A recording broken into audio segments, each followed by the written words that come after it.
Hello, members of the community. I'm here with Jeff Brinker, who's visiting me from Canada. So I thought we'd sit down and talk a little bit about his school. I don't know if you've met him or not, but he's been a long time participant in the work. How many times did you do the Ultimate Black Belt test?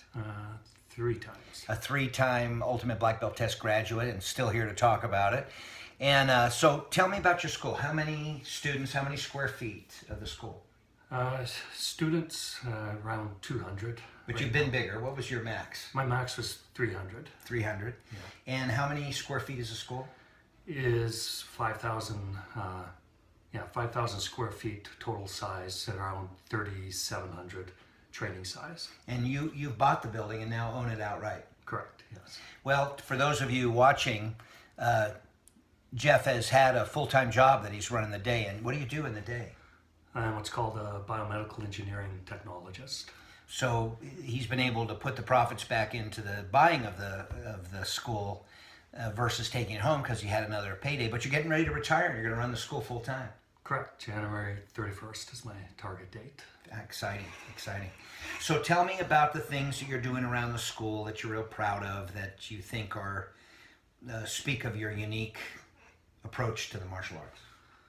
Well, specifically, I think the best thing that I do is what I call the Iho Chuan, which is your ultimate black belt test, where I take 20 to 30 students a year in that program, and they become the face of my school. They're the ones that are involved in the different community projects we do, all the volunteerism, and they're the ones that inspire the other students to continue on and strive for black belt. So in this way, you're using the process of intensive training over an extended period of time to kind of develop a leadership team, and part of their whole gig is they're going to go out and represent the school in the community doing various things. What kind of things are you doing? Well, there's a big project that we do every year is adopt a driveway program in our town of Stony Plain, where we actually adopt a couple seniors' driveways and keep them clear of snow with their sidewalks clear of snow.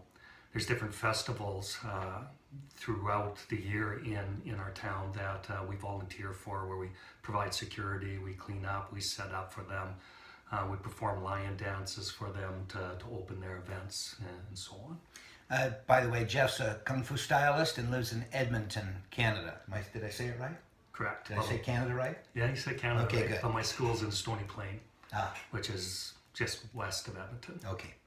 And so there's some community activism. I like the keeping the snow clear and all that. Anything else that you've been involved in that you're proud of?